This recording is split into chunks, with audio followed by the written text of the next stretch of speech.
Selamat pagi Bapak Ibu yang saya kasih dalam Tuhan Yesus. Pagi hari ini kita akan mendengar renungan firman Tuhan.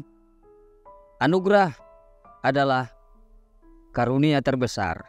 1 Korintus pasal yang ke-13 ayat 7 dan 8. Maka ia tahan menanggung segala sesuatu dan percaya akan segala sesuatu dan harap akan segala sesuatu dan sabar akan segala sesuatu. Maka kasih itu tidak berkesudahan. Puji Tuhan, ini pernyataan yang luar biasa mengenai kasih. Makanya disebut Allah itu juga kasih. Jadi kasih itu kalau kita bisa menahan segala sesuatu karena Allah ada dalam hidup kita. Kita sabar segala sesuatu, mengharap segala sesuatu, percaya segala sesuatu karena Allah itu kasih. Maka kita melihat di situ pernyataan kasih itu tidak berkesudahan. Yang tidak berkesudahan itu adalah kasih, yaitu Allah sendiri. Menyatakan bahwa kasih yang sempurna, abadi, dan tulus mengasihi kita itu dinyatakan dalam kasih Kristus. Dan di dalam pasal 13 ayat 13 ini juga dikatakan kasih itu lebih besar daripada iman, lebih besar daripada pengharapan. Kasih itu besarnya itu nggak bisa diukur. Makanya melampaui akal, melampaui marifat pengertian manusia akan kasih Allah itu.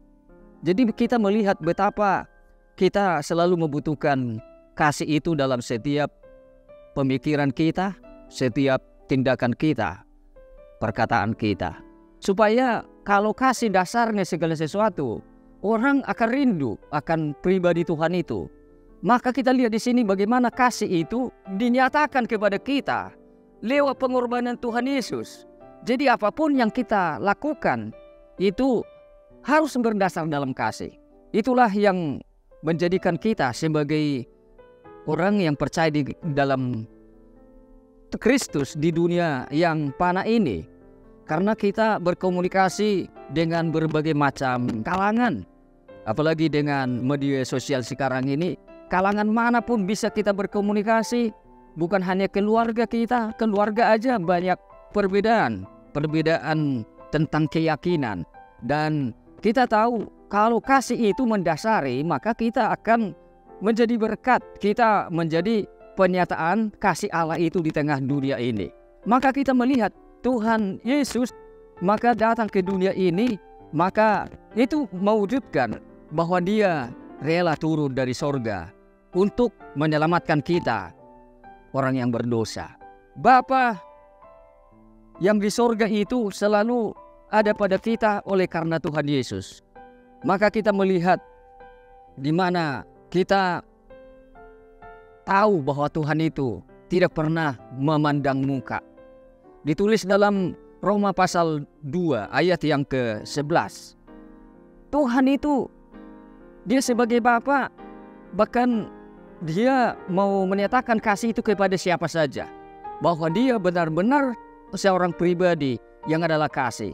Tetapi waktu kita sambut Yesus dalam hidup kita, maka itu adalah bahwa kita juga merasakan bagaimana Tuhan itu tidak melihat latar belakang kita, tidak melihat muka kita, bulu kita, atau latar belakang sosial kita, pendidikan kita. Kita tidak dilihat oleh Allah itu, tetapi dia melihat pribadi Yesus Kristus di dalam hidup kita. Dialah anak Allah yang dikasihi. Jadi kita percaya kalau kita di dalam Kristus bahwa kita juga anak yang dikasihinya. Dan kita melihat betapa luar biasanya kalau kita juga orang pilihan, bukan manusia yang memilih kita, tapi Allah itu yang memilih kita. Dan kita juga bukan kita yang memilih Allah, karena kitalah yang meresponnya.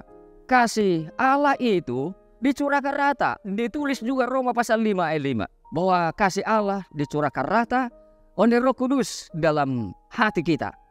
Jadi Roh Allah itulah yang kita harus selalu izinkan menolong kita untuk menyatakan kasih Allah ini. Yang memang Tuhan tidak pernah menakar, membeda-bedakan.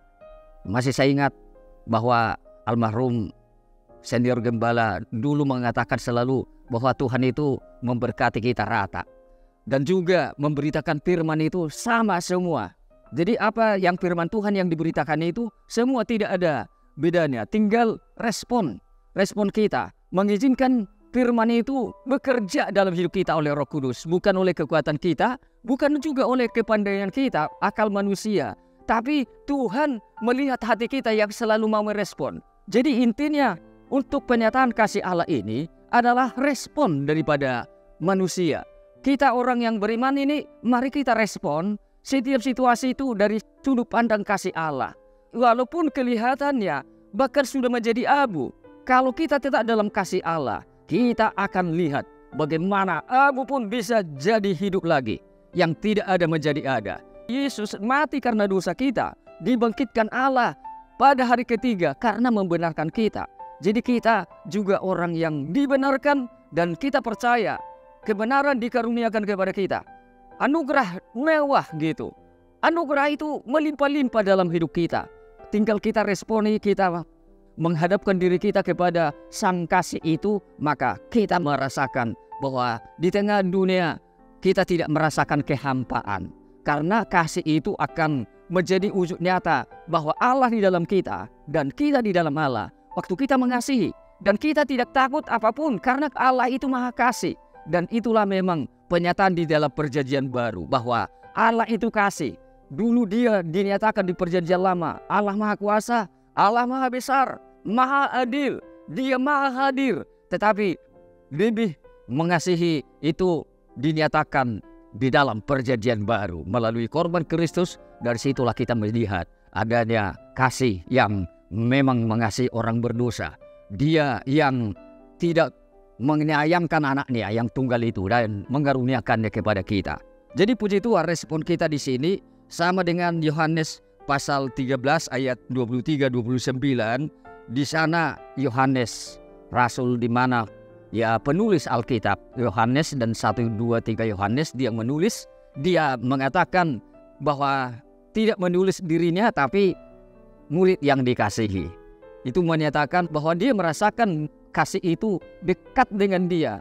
Bahkan bersandar pada sisi kanan Yesus waktu Yesus mau diserahkan di dalam perjamuan di loteng, di mana mereka kumpul semua murid-murid 12, Petrus yang di sebelah kiri dan Yohanes di amit atau di kode, supaya apa tuh siapa yang menyerahkan Yesus? Yohanes bersandar lagi ke dada Yesus. Jadi sehingga Yohanes tahu siapa yang akan saya celupkan bersama di dalam cawan ini, dialah yang akan menyerahkan aku. Dia tahu detak jantungnya, dia tahu gerak-geriknya Yesus Sang Kasih itu, dan ini benar-benar dia merasakan saat di mana mereka sedih sebetulnya karena ada yang menyerahkan gurunya. Bahkan saat disalib, penulislah Yohaneslah yang bisa dekat pada salib itu.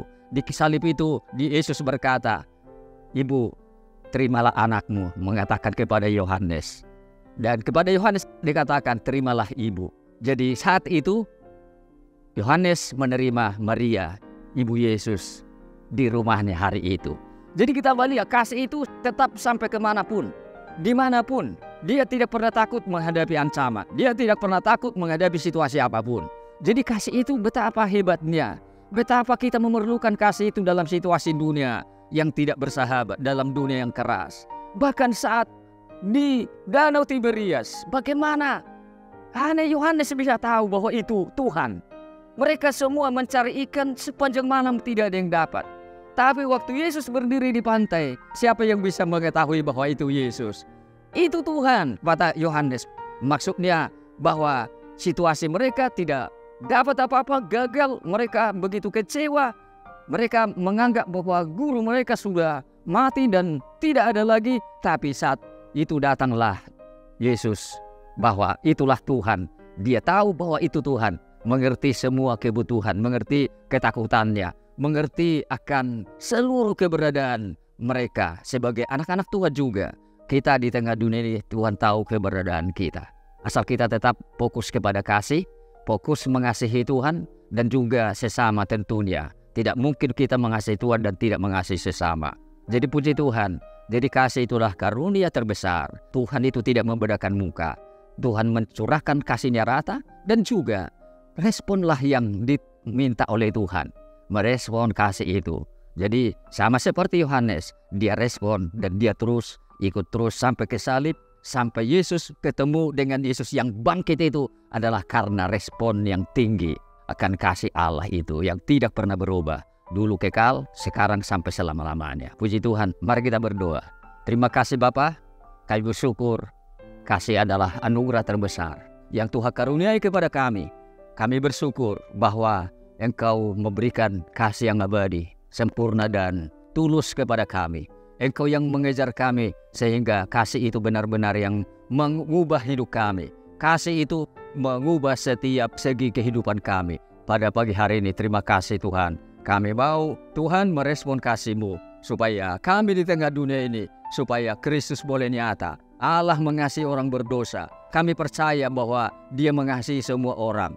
Dia tidak pandang muka. Dia benar-benar oleh Roh-Mu tinggal di dalam kami supaya biar kami lihat kasih-Mu itu rata dalam hidup kami. Kami tidak pernah dibeda-bedakan. Kami percaya firman-Mu kami mau respon. Firman-Mu adalah perkataan yang hidup untuk membuat kami dinyatakan kami boleh melihat kasih Allah. Terima kasih Tuhan, kami bersyukur karena pagi hari ini Tuhan berbicaralah kepada kami supaya kami wujudkan kasih Kristus di tengah dunia ini Tuhan. Terima kasih, kami mengucap syukur Engkau jamah mereka, anak-anak-Mu dimanapun mereka berada yang mendengar akan firman ini. Terima kasih Bapa, segala puji, hormat, kemuliaan hanya kami kembalikan kepada Tuhan di dalam nama Tuhan kami Yesus Kristus. Haleluya, amin.